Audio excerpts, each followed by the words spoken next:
बोलिए विष्णु भगवान लक्ष्मी माता की जय।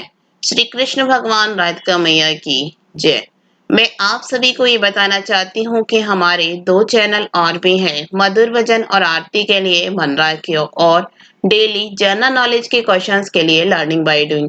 इन दोनों के लिंक डिस्क्रिप्शन बॉक्स में दे दिए हैं, एक बार आप जाकर देखिएगा जरूर। आज हम पुरुषोत्तम मास महात्म अध्याय 18 का गुणगान करते हैं। अगर आपको अच्छा लगे तो लाइक शेयर सब्सक्राइब जरूर कीजिएगा।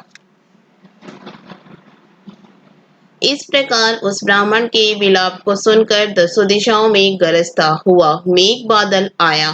उस मेघ से पर्वतों को कंपायमान करता हुआ तीक्ष्ण स्पर्श करता हुआ बड़े वेग से वायु चलने लगी और अत्यंत जोर से वहां बिजली चमकने लगी और मेघ शब्द से चारों दिशाएं पूरित हो गई। इस प्रकार 1 मास तक ऐसा जल वर्षा की सारी पृथ्वी जल से भर गई।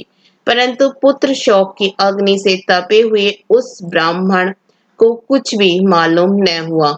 न उसने पानी पिया न भोजन किया। पुनः पुनः इस प्रकार पुकारते हुए ही उसको सारा मास व्यतीत हो गया। वह मास श्री कृष्ण भगवान का प्रिय पुरुषोत्तम मास था। सो अनजाने में ही उस ब्राह्मण से पुरुषोत्तम मास की सेवा हो गई, जिससे अत्यंत प्रसन्न होकर श्री कृष्ण भगवान प्रकट हो गए।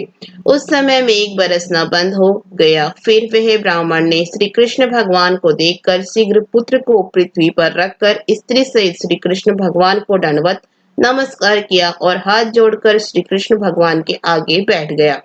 अनजाने में पुरुषोत्तम मास के सेवन से प्रसन्न होकर भगवान अमृतवाणी से बोले, हे सुदेव, तुम धन्य हो और अत्यंत भाग्यवान हो। जो कुछ होने वाला है सो सुनो। मैं कहता हूँ, हे ब्राह्मण, तेरे इस पुत्र की 12,000 वर्ष की आयु होगी।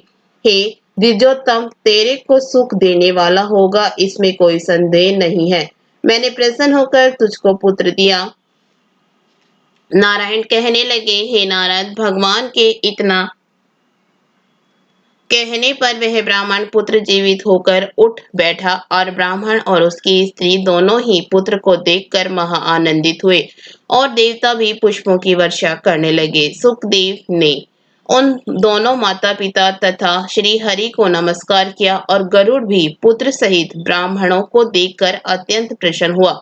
तब ब्राह्मण आश्चर्य युक्त होकर श्री हरि को नमस्कार कर हाथ जोड़कर गदगद वाणी से संशय काटने के लिए आनंद सहित भगवान से पूछने लगे, भगवान, मेरी 4,000 वर्ष तक निरंतर महाकठिन तप करने पर आपने जो कठोर वचन मुझसे कहे थे कि मेरे 7 जन्मों में भी पुत्र का सुख नहीं है, उस वाक्य के उल्लंघन हेतु और मरे हुए पुत्र को जीवित करने का कारण क्या है? इसके साथ ही 18वां अध्याय समाप्त हुआ।